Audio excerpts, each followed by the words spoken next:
Terima kasih pemirsa, Anda masih menyaksikan Tajam Dialog.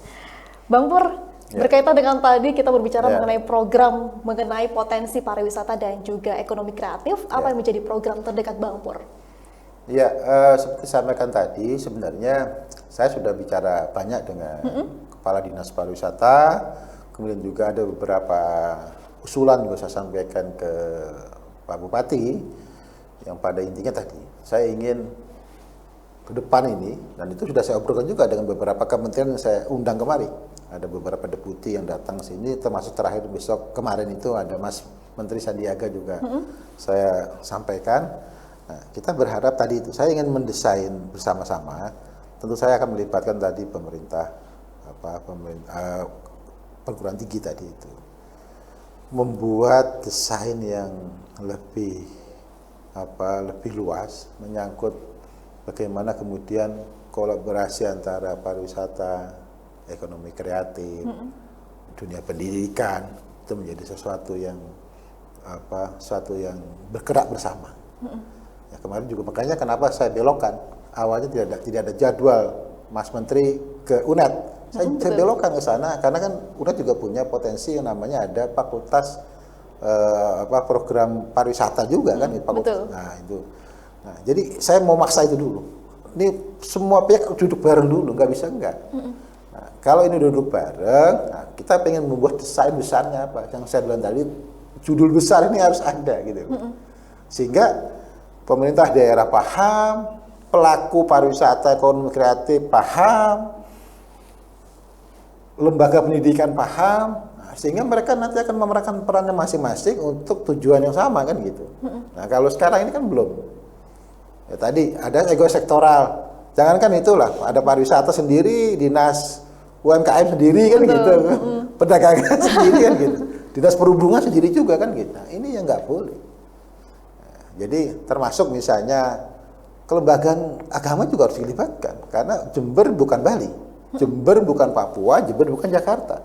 Ada norma-norma agama yang itu ada yang boleh, ada yang nggak boleh.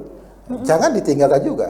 Nanti malah jadi jangan sampai orang datang ke Jember kemudian menyaksikan situasi sosial budaya yang kisruh di sini kan gitu. Kan nggak bagus. Bagi orang tuan rumah kita harus semua kondusif kan gitu.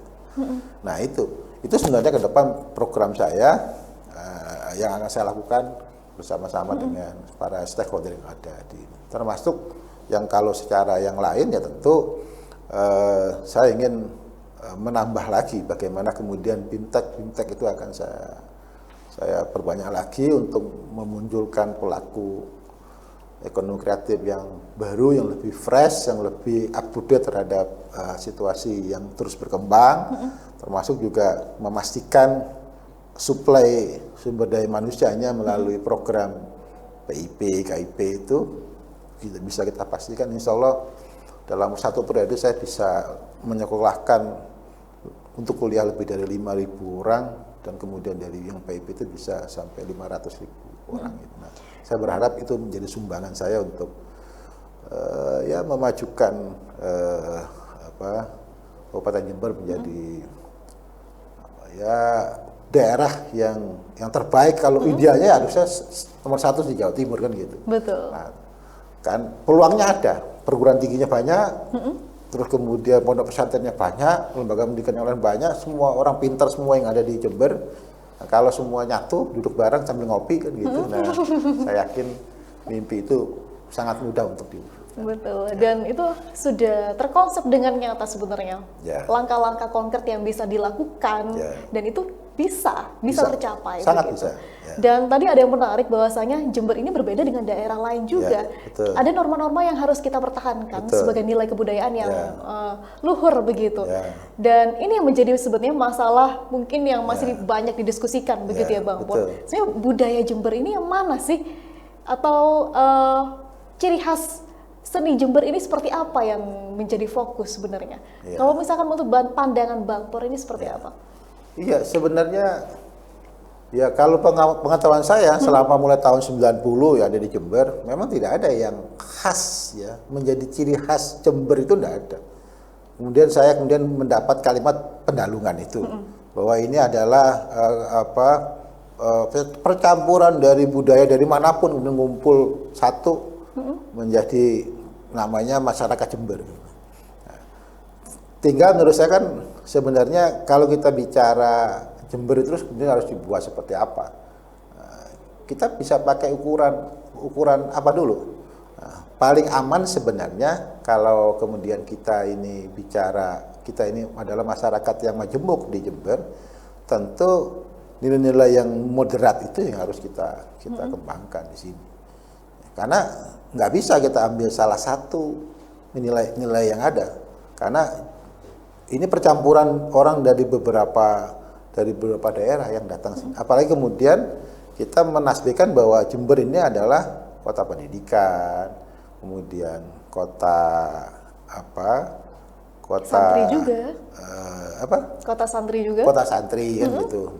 Nah, kolaborasi itu memang harus dirumuskan dengan benar. Nah, tentu tadi karena tadi ada unsur santri, kemudian memang tadi fakta 611 itu adalah lembaga pendidikan pondok pesantren. Kalau kita lihat jumlah desa, jumlah pondok pesantren lebih banyak daripada jumlah desa yang ada di Jember. Betul. Gitu. Ada 400 lebih, tapi ini ada 600. Berarti kan ada satu desa lebih dari satu pondok pesantren. Artinya memang nilai agama mendominasi di sini. Nah, karena itu apapun yang diputuskan menjadi kebijakan publik, terutama misalnya pariwisata lah, paling mudah pariwisata sebenarnya, yang paling rentan terkena norma agama itu kan. Nah, menurut saya memang itu juga harus dirumuskan. Bagaimana kemudian nilai itu tidak bisa dilepaskan dari itu. Nah, kalau ditanya sebenarnya Jember ini masyarakatnya apa, agak sulit juga saya menjawab. Mungkin harus ditanya sama sejarawan atau sejarawan yang bisa menjawab begitu. Dan ini masih dirumuskan bersama hingga hari ini begitu. Oke. Karena menurut saya memang sampai sekarang belum tuntas. Kita ini mudah sekali ketika ada kejadian X gitu kan, reaksinya spontan begitu saja. Kayak terus tapi besok kemudian dalam waktu 1-2 hari sudah clear gitu, tidak berkelanjutan, nggak kayak di Jakarta kan, sampai ada fatwa ini kan itu. Kalau di Jember nggak ada. Sekali dek gitu, tiba-tiba, nah itu saya saya bisa ngambil kesimpulan, Jember ini lebih rasional, lebih moderat, lebih terbuka, open mind-nya lebih. Jadi segala problem itu nggak lama-lama, nggak lama terus berdemo berjilid-jilid gitu kan, nggak ada. Nah, Jember ini sekali ramai, gitu kan. Oke, aku minta maaf gitu kan. Ini nanti kita akan lakukan koreksi apa segala macam. Berita esok udah selesai. Dan itu berulang-ulang loh, Mbak Fia, berulang-ulang. Artinya itu tadi, berarti ya modal dasar udah bagus, sudah moderat, sudah terbuka, sudah lebih. Tinggal potensi itu sekarang siapa yang mau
Kalau mimpi itu menjadi mimpi bersama dalam waktu cepat, singkat, nah itu bisa menjadi nilai yang diakui oleh orang di luar. Baik, luar biasa. Dan dari perbincangan kita di segmen awal tadi hingga akhir ini banyak sekali sebenarnya solusi-solusi dan konsep-konsep baru segar yang bisa kita lakukan untuk bisa mengoptimalisasikan pariwisata dan juga ekonomi kreatif di Jember. Terakhir Bang Pur, kami ingin mendengar pesan Bang Pur utamanya kepada generasi muda dan juga pemirsa di luar sana terkait dengan bagaimana semangat kita yang harus kita dorong untuk kembali bangkit. Jember lebih baik begitu. Ya, menurut saya lakukan yang berbeda dan lakukan yang tidak biasa. Saya yakin kalau kita bisa melakukan yang berbeda dan tidak biasa, maka kemajuan akan bisa kita raih dalam waktu sesingkat-singkatnya. Wah, jadi lakukan yang tidak biasa. Ketika kita ingin menjadi orang yang luar biasa, harus melakukan sesuatu yang tidak biasa. Dan berbeda. Yang berbeda. Jangan yang umum saja, nanti jadi angkot ya. Jangan yang umum saja. Kalau biasa saja, jadi orang biasa. Betul. Nah, jadi lakukan yang tidak biasa dan tidak umum, yang berbeda. Bukan asal beda loh ya, tapi memang harus didesain betul.